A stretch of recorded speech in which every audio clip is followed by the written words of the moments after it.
మిర్చి రైతు గోడు వినటానికి కూడా భయంకరమైనటువంటి రోదనలు వినిపిస్తూ ఉన్నాయి. గత సంవత్సరం ఇదే నెలలో అమ్మినటువంటి 23,000 పలికినటువంటి మిర్చి ఈ సంవత్సరం మిర్చి 1,300 లోపు మాత్రమే పలుకుతూ ఉంది. 13,000 లోపు మాత్రమే పలుకుతూ ఉంది. ఇంకా రకరకాల మొక్కలు పెట్టి 8,000, 9,000 కూడా కొనబోతూ ఉన్నారు. అందుకని రైతు ఏడుస్తూ తన సంవత్సర కాల చాకిరిని తలుచుకొని గుండె పగిలేటట్టు రోధిస్తూ వచ్చిన కాడికి అమ్ముకొని వెళ్ళిపోతూ ఉన్నాడు. కొద్దిగా ఆర్థికంగా పర్వాలేదనుకున్న వాళ్ళు, అలాగే మధ్య దళారీలు తక్కువ రేట్లకు కొని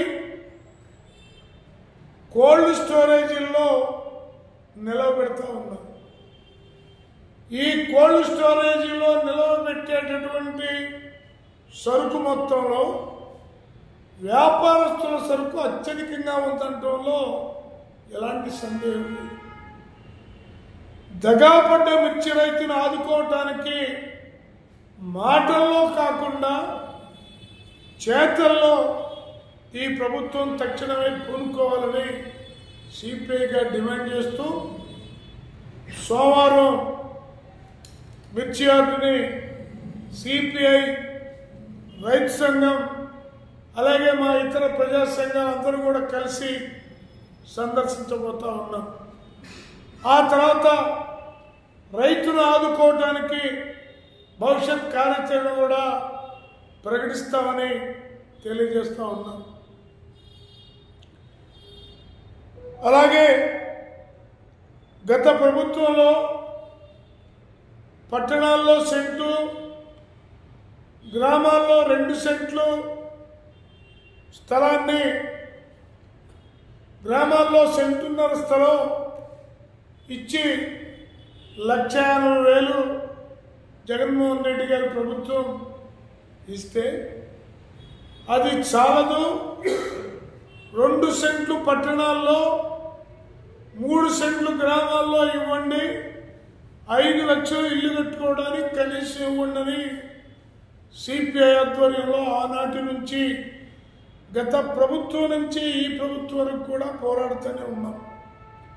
చంద్రబాబు గారు ఎన్నికల ముందు ప్రతి బహిరంగ సభలో తాను గెలిస్తే పట్టణాల్లో 2 సెంట్లు, గ్రామాల్లో 3 సెంట్లు ఇచ్చి 4 లక్షలు ఇల్లు కట్టుకోవడానికి ఇస్తానని చెప్పాడు.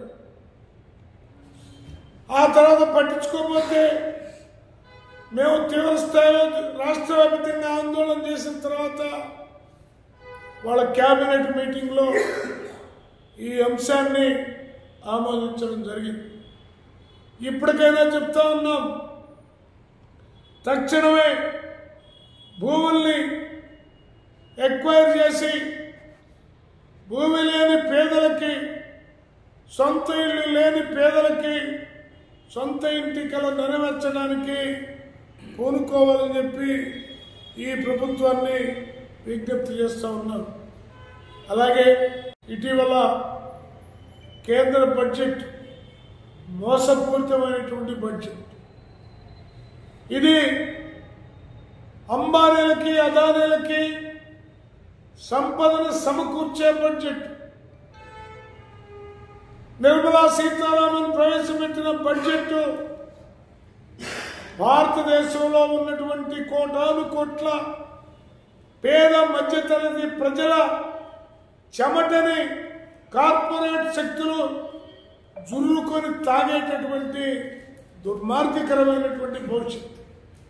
ఈ బడ్జెట్కు వ్యతిరేకంగా ఈ నెల 14వ తేదీ నుండి 20వ తేదీలోపు వివిధ రూపాల్లో రాష్ట్ర వ్యాప్తంగా అన్ని జిల్లా హెడ్ క్వార్టర్లలో ఆందోళన కార్యక్రమాల్ని నిర్వహించబోతా ఉన్నాం.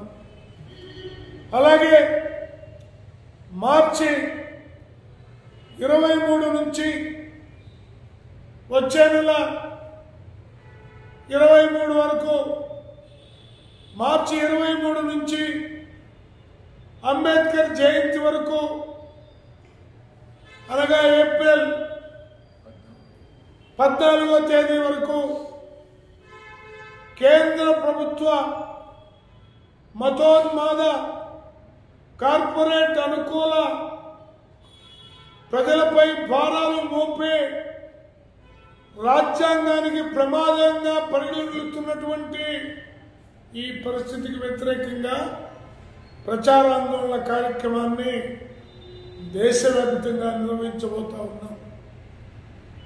అలాగే బ్యాంకు ఉద్యోగస్తులు తమ బ్యాంకుల్లో గత 2 దశాబ్దాల నుంచి ఖాళీ అయిన పోస్టుల్ని భర్తీ చేయాలని ఈ రోజు నుంచి ఆందోళన కార్యక్రమాన్ని ప్రారంభించి నల్ల బ్యాడ్జీల నిరసనలు, లంచ్ డెమాన్స్ట్రేషన్స్, అలాగే నిరాహార దీక్షలు వివిధ రూపాల్లో నిర్వహించి వచ్చే నెల 23, 24 తేదీల్లో సమ్మెతోటి భారతదేశ ప్రభుత్వానికి బ్యాంకింగ్ రంగంలో ఉద్యోగుల యొక్క విప్లవకర ఆందోళన యొక్క పోరాట పటిమని చూపించబోతున్నారు. దానికి సిపిఐ పూర్తిగా మద్దతును ప్రకటిస్తుందని ఈ సందర్భంగా తెలియజేస్తూ ఉన్నాం.